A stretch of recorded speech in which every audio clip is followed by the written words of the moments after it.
Bapak Ibu terkasih, teman-teman terkasih, terima kasih atas waktu yang diberikan kepada saya pada saat ini.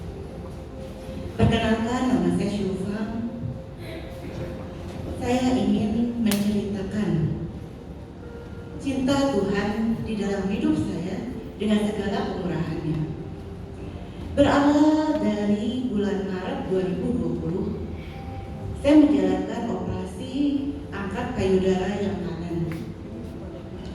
Tapi puji Tuhan, hasil patologinya menyatakan bahwa saya tidak perlu dikemoterapi. Jadi saya minum obat hormon selama 5 tahun. Saat itu sudah masuk pandemi. 4,5 tahun semuanya berjalan dengan lancar. Saya sehat, saya baik, saya aman.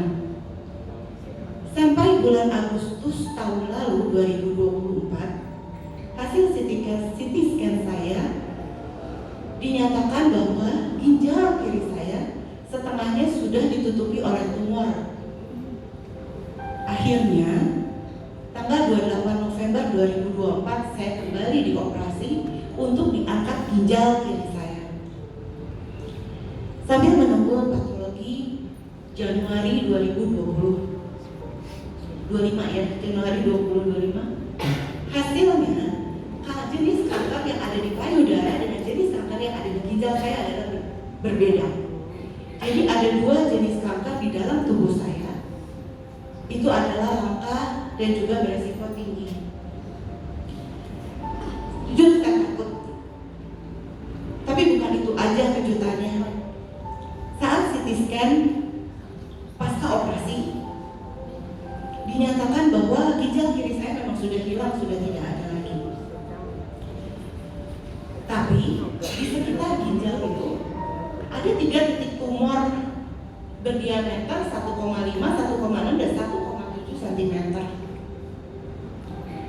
Dokter saat itu menyarankan saya untuk diimunoterapi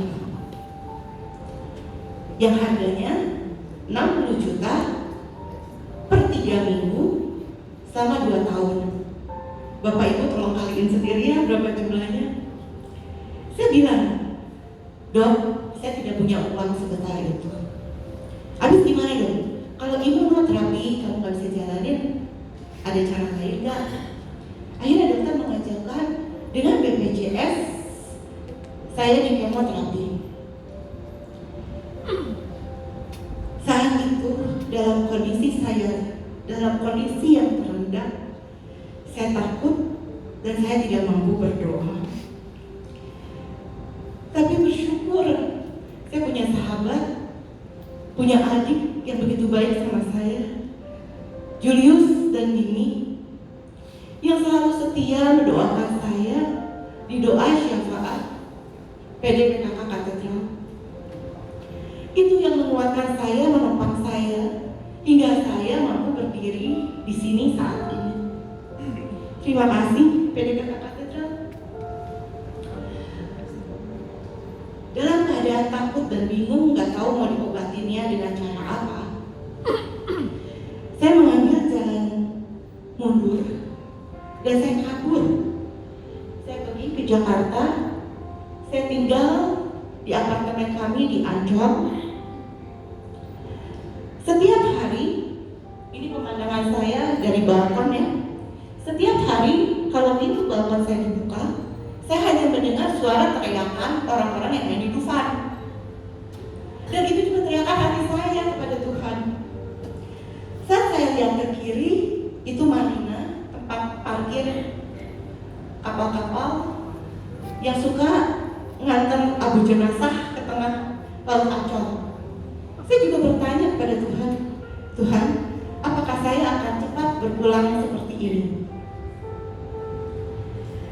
Saat itu masa Prapaskah, hingga Kamis Putih saya misa di Katedral Jakarta. Sore-sore duduk di parkiran, karena kalau Katedral Jakarta itu kalau nggak daftar nggak bisa masuk. Saat komuni, tubuh Kristus masih ada di dalam mulut saya. Hati saya ada sabda, jangan takut anakku, aku akan menyembuhkan engkau.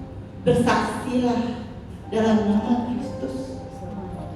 Waktu itu saya cuma bisa nangis. Saya terima kasih Tuhan, terima kasih Tuhan, terima kasih Tuhan. Saya pegang janji Tuhan. Saat saya Paskah, saya kembali ke Bandung, kembali ke dokter, dan ternyata pengajuan BPJS saya untuk kemoterapi ditolak dengan alasan kankernya nggak nyebar ke bagian tubuh yang penting lainnya. Dokternya bingung, imuno kamu nggak bisa jalanin, kemoterapi ditolak, gimana dong? Akhirnya diambil keputusan obat yang saya minum 5 tahun yang lalu akan saya minum 5 tahun ke depan. Dalam segala kepasrahan, saya ikut Wakta Santa dengan paroki Goh Batu dan berakhir di rumahnya Romo Felix di Citra Raya, Santa Aurelia, Cikarang, Tangerang. Saat misa dan adorasi, Sakramen Maha Kudus berjalan di depan saya mengambil sikap menyembah dengan air mata yang bercucuran. Karena akan berlalu, saya sujud menyembah, dan tiba-tiba saya merasakan bahwa saya ditutupi oleh seperti sangkar. Saat itu saya buka mata, ternyata stola yang dipakai oleh Romo Felix tepat ada di hadapan saya. Saya ingat wanita 12 tahun pendarahan. Jika saya pegang jubahnya, maka saya akan sembuh. Saya pegang stola itu, dan saya sadar saya di kurungan saya itu bukan kurungan burung tapi velumnya Romo Felix, dan Sakramen Maha Kudus ada tepat di atas kepala saya. Saat itu saya teriak, gak bisa nahan lagi, Tuhan sembuhkan saya dari kanker. Juli kemarin saya kembali di CT scan, dan hasil CT scan-nya 3 titik tumor yang ada dalam tubuh saya hilang, tidak ada lagi, dan semuanya perbaikan nyata. Tuhan sudah menenapi janjinya. Pada saat Kamis Putih akan menyembuhkan saya. Maka sekarang adalah bagian saya untuk melakukan bagian saya, bersaksi atas nama Tuhan. Terima kasih. Saudara-saudariku yang terkasih, firman Tuhan ini sungguh nyata yang saya alami akhir-akhir ini. Tanggal 3 Juni yang lalu, saya diundang untuk memberikan adorasi penyembuhan di Gereja Santo Gabriel Sumbersari. Saya membawa teman, ada 3 teman. Setelah misa dan adorasi, mereka minta saya, Romo, mari kita makan dulu. Dan di situ saya diajak makan bubur. Dan saya kaget, ternyata bubur yang berwarna putih menjadi merah. Tapi saya hanya berpikir, apakah ini benar-benar merah? Kemudian sampai di MPJ flyover, saya bangun dan semuanya gelap. Saya tanya mengapa ini semuanya gelap. Mereka menjawab hujan lebat. Esok harinya saya masih merasakan suasana gelap itu. Tapi saya harus pergi ke kecamatan karena menjelang Idul Adha saya akan menyiapkan korban. Ketika saya mundur, mobil saya sudah menabrak tenda. Dan ketika saya nyetir sendiri, beberapa meter, ternyata saya nabrak trotoar dan pembatas jalan. Dan saya menyadari bahwa saya benar-benar tidak bisa melihat. Saya parkir dan saya acak pakai story telepon, ternyata adik saya.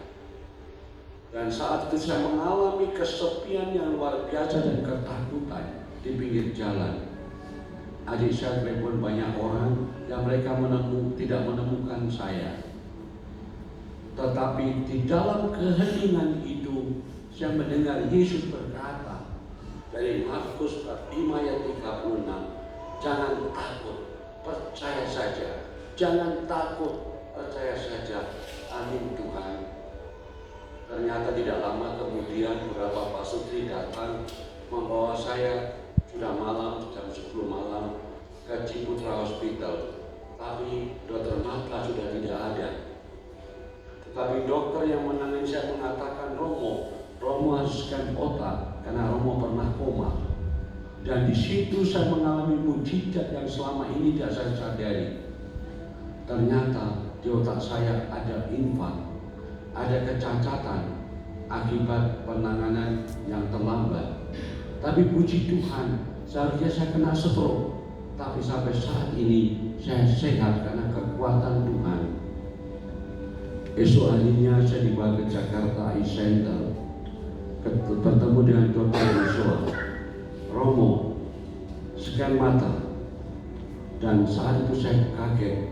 Ternyata mata saya mengalami pendarahan yang hebat akibat diabetes yang tidak terkontrol. Dan saya bertanya, apakah yang saya lakukan? Dokter mengatakan, nggak bisa berbuat apa-apa. Kalau mau operasi, 85% buta. Dokter memberikan hanya tetes mata. Tapi saya ingat kata Tuhan, jangan takut, percaya saja.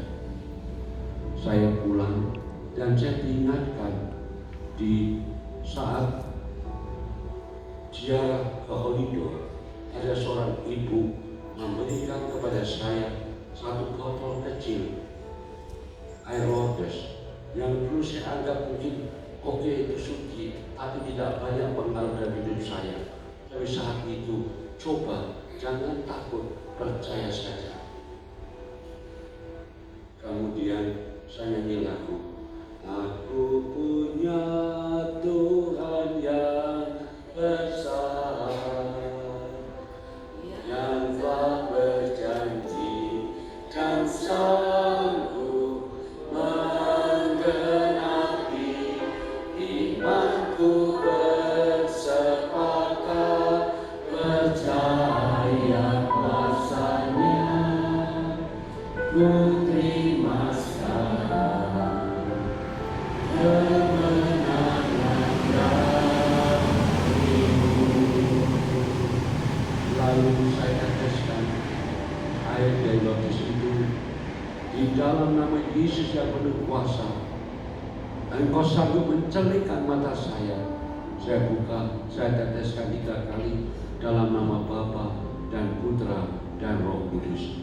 Dan sampai saat ini saya dapat melihat dengan jelas kuasa Tuhan hebat bagi orang yang percaya. Maka mari kita nyanyikan satu lagi, aku punya Tuhan yang besar. Saya dari Paroki Santo Petrus Katedral lingkungan Stefanus. Saya mulai aktif di PD karena diajak Bro Hardi. Begitu tadi pastor mengelilingi adorasi itu, posisi itu saya pegang di pastor. Ada rasa gemetar dalam diri saya, Tuhan jamah saya, kok Tuhan sentuh saya, sebagai orang berdosa, kok Tuhan sentuh saya. Akhirnya saya nggak tahan, saya mengeluarkan seluruh air mata, dan ada sesuatu gemetar dalam diri kami, diri saya, dan terus rasakan panas di dalam tubuh saya. Saya keluar kerungan, melewatkan keringat, dan saya nggak tahu ada yang kayak mendorong sehingga saya resting, dan di situ saya menangis dan sulit untuk dihentikan. Sampai itulah kuasa Tuhan begitu dahsyat. Jamahan Tuhan mendorong hati saya sehingga saya yakin bahwa Tuhan menyembuhkan segalanya bagi saya, terutama bagi keluarga saya. Terima kasih. Terkena penyakit yang saya harus terapi selama 6 bulan. Sebelum itu saya selama terapi itu saya diserang penyakit kulit dan saya juga masih radang. Kemarin saya dibedah juga untuk peradangan, dan peradangan ini sampai tadi tadi malam saya masih tetap mengganjal, dan tadi sebelum pergi seperti ada batu yang mengganjal di leher saya untuk nggak bisa nyanyi. Makan juga saya sebetulnya cuma bisa bubur dan jus, saya nggak bisa makan nasi sama sekali.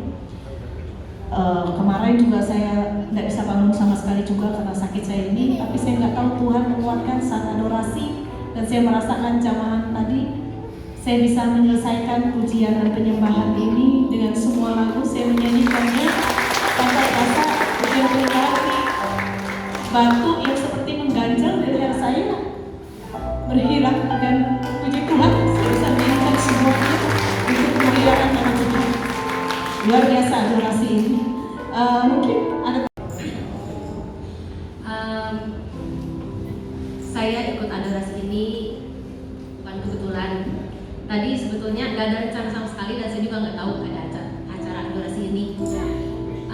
Hari ini tadi cuma ikut misa, dan karena ingat hari ini kan 7 Oktober Hari Maria Aturosari. Jadi tadi saya misa sama mama, lalu beres misa saya foto di patung Bunda, lalu tiba-tiba saya ketemu teman saya tadi, Christine, dia lagi beres-beres ngambil ini di dalam gereja. Lalu dia bilang, hey, mau ngapain? Saya pikir mau ngapain dia ngambil ini. Terus begitu, mau ada adorasi katanya sama Romo Felix. Romo Felix, SSC, iya yang dari Jakarta. Mau. Aku bilang jam berapa? 6:30. Karena saya dari kemarin udah lama lah Romo, pengen banget ikutan adorasi bersama Romo. Waktu itu pernah ada ya di Gabriel, saya tahu, tapi kok kayaknya mungkin belum waktunya. Nggak pergi lagi. Baru kali ini saya bisa, puji Tuhan, ikutan adorasi bersama Romo, dan luar biasa adorasinya. Susi keren banget pujiannya, benar tim, thank you banget. Dari lagu pertama pujian penyembahan itu pujian lagu-lagunya tuh sangat-sangat mengangkat sekali. Terima kasih untuk tim pujiannya. Dan juga tadi ketika adorasi, saya tuh bukan kebetulan ya, maksudnya dapat tugas baru kebetulan di sini di katedral sebagai subseksi Krisma, dan ini sudah dimulai di katedral ini. Tapi saya merasa saya tuh gak sanggup, dan siapa saya gitu. Tapi ketika tugas itu saya diminta, entah kenapa kayak ada dorongan, ya aku ini hamba Tuhan, jadilah padaku menurut kehendakmu. Yang saya selama ini berdoa, ya Tuhan mampukan saya sadar saya juga banyak dosa, dan mungkin teman-teman di sini juga tahu saya udah lama ya nggak ikut PT. Terakhir juga mungkin sebelum pandemi kali ya, dan tadi waktu adorasi saya senang, saya tuh paling suka adorasi, dan entah kenapa baru kali ini tadi pas adorasi Romo tuh bisa megang tangan saya. Pertama kali saya adorasi, tangannya dipegang, dan itu seperti kayak yang Tuhan tuh menguatkan saya bahwa kamu bisa, dan saya bersama kamu. Saya memegang tanganmu, dan itu menjadi kekuatan buat saya. Terima kasih Romo. Saya yakin bukan kebetulan, tapi Romo represent Yesus untuk saya, dimana pegangan tangan Romo tadi sangat menguatkan saya, sehingga mudah-mudahan tugas yang akan saya terima, yang akan saya jalankan, bisa saya jalani dengan